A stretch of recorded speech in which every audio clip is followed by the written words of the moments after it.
Chop, pop, movies.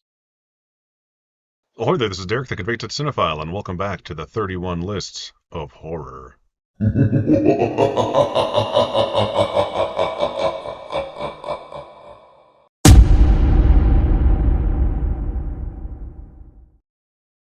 Like I said at the end of my video yesterday, I did the top 5 horror icons, at least my 5 favorite. And today I want to do 5 underrated horror icons, because these might be movies you haven't seen. Once again, probably you have. I only got so much to pick from. But if there is something you haven't seen, great. That's the whole point of this, right? The first one I'm going to do is something I need to actually rewatch. I haven't watched this movie since it came out.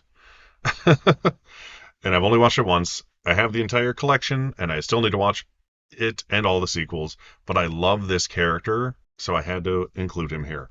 And that is going to be the Jinn from The Wishmaster. This is the Wishmaster 4-film collection from Vestron Video. This is actually an awesome deal. I wanted to put it on here because Walmart actually sells this in their store. The last couple times I've been there, they've had it. And it's like $30, and you get all 4 movies on Blu-ray. It's just a great deal for an entire franchise. So that's one of the reasons I wanted to put it on here, because it's something you can go get right now, potentially, or even buy it on Amazon. But the Jinn is a cool character played by Andrew Divoff, where it's like a monkey's paw thing. You find this ruby, and he comes to life and grants your wish, and of course, nothing ever good comes of it. I can't remember many specific things about the movie, like I said, but I always thought he was a really cool looking character visually. I had an action figure of him at some point. I don't know where the hell it went. Fell off the truck when I moved, I guess. Like I said, this is a 4-film set for like $30. I can verify the first one is a very entertaining horror movie, and it has a lot of awesome cameos in it too from other horror icons, such as Kane Hodder and Robert Englund and Tony Todd. So it's worth a look if you have not seen at least the first Wishmaster. And if you have and you kind of like it, go grab the set if you don't have it, because it's a hell of a deal. Next is it's a cool character, and a couple of these movies are really good, I think. And the other ones suck, and I haven't even bothered to watch them because I've heard so many bad things. And there's a lot of controversy now with this franchise. But I'm going to go with the Creeper from Jeepers Creepers. The original one is still my favorite. I didn't like the second one that much when I saw it in theaters, but then when I rewatched it after buying the Scream Factory edition, I actually liked it quite a bit. Still not my favorite. I still prefer this one. I love Justin Long. He's hilarious, but it's a very unique creature that just keeps evolving as the movie goes. Like at first you think he's just some weird creepy guy driving a truck, and then you find out he's some weird monster, and then all of a sudden he's got wings and God knows what, and you don't know what the hell he's doing, but you find out when it's too late. And I've always enjoyed Jeepers Creepers quite a bit. The Creeper is a very, very cool character. I would consider him an underrated horror icon because there's not that many movies. There's only 2 really well-regarded movies, and even those are in that gray area. So I wanted to include him on this list. He's been through enough with all the drama.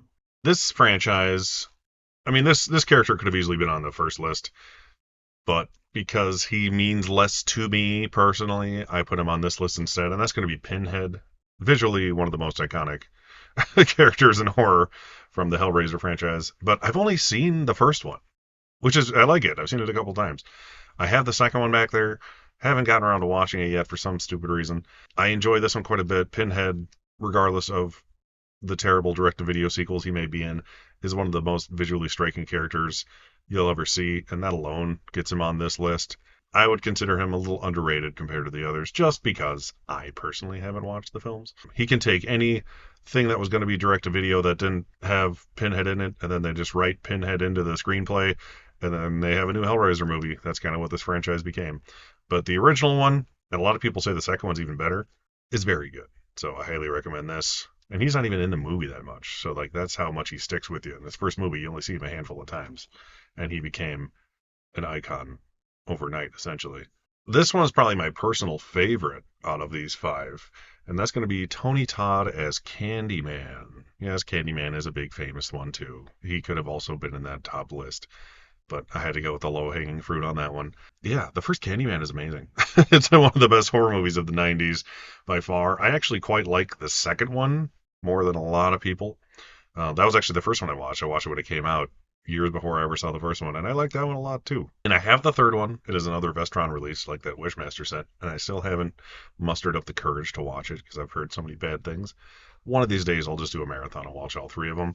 And I don't own it, but I also enjoyed the remake, reimagining, reboot, whatever you want to call it. I thought it was pretty good. I would give it another try personally. I hope they keep making these movies. It's a cool character with a lot of cool lore, but without Tony Todd as the main character, R.I.P. Mr. Tony Todd, he passed away. It was earlier this year, I believe, or very late last year. He was in the most recent Final Destination movie. That was his little swan song. It was sweet he got to do that. Nothing will ever beat the original Candyman, in my opinion. It's a damn good 90s horror movie. Arguably the best horror movie of the 90s that was an original film at the time. So if you haven't seen Candyman, what the hell are you doing with your life? Come on. And fifth on here is going to be The Tall Man from the Phantasm franchise. And I got this neat little the Phantasm ball set here, which has this thing that's surprisingly sharp once you put it together, but I like to keep it in the box just because it looks cool, but there it is. Got the little pointies. This is all 5 films, I believe. Yeah. I've actually seen all 5 of these thanks to Joe Bob's Last Drive-In, I believe. I binge watched them through there. The first one is batshit crazy. Second one is arguably better. It's definitely more accessible. And then they kind of just get worse from there. But the third one's not bad, and the fourth and fifth one are what they are. At least watch the first 2 Phantasms if you haven't seen them, I'd say. But the Tall Man, I don't know if I even focused on this character, the big dude up there. He's very creepy. Angus Scrimm plays him. It's just a weird, mysterious character who just kind of pops up. You don't know what the hell he's doing or what he's about throughout the entire first movie, because let's be honest, you don't know what the hell's going on in that first movie, no matter who you are. It doesn't have much of a plot. It's just a lot of weird psychedelic 70s shit going on. But it's great, and it has its fans. It's definitely worth a watch. But The Tall Man is worthy of being on the underrated icons list solely because now when I address my son, I get to go, boy, and enjoy it just because I like to do that. And nobody else gets the joke when they're around me and they think I'm being weird, which I am. So that's what I have for 5 underrated icons. There's 17 more I could have put on this list, but, I don't want to do 800 horror icons list. Maybe I'll do one down the line. I personally wanted to put Ash from the Evil Dead franchises in here, but I'm trying not to do too much overlap, so he might show up somewhere else down the line this month. And I wanted to keep it to the villain icons also, so that's kind of why I decided to boot Ash off. But he's one of those other ones. It's like a gray area where it's like he's famous enough he could be in the first video or this one, and also he's a hero, which makes him unique. So blah blah. I'm rambling now. If you have any personal favorite horror icons that I have not mentioned, put them in the comments, and then maybe if I haven't seen the film or don't own it, I could give it a try. And I hope you found something here that you haven't seen. Go get that Wishmaster set if you don't have it. I'm serious. It's a great deal. It's like $30, 4 movies, all on Blu-ray, and at least one of them's good. Once again, my name is Derek, the Convicted Cinephile. Please like, share, and subscribe to the channel down below. Thank you for watching, and I'll see you next time. Thank you so much for watching, everybody. Don't forget to like and subscribe to the channel, and channel memberships and merch are available on TeePublic and Spreadshop stores.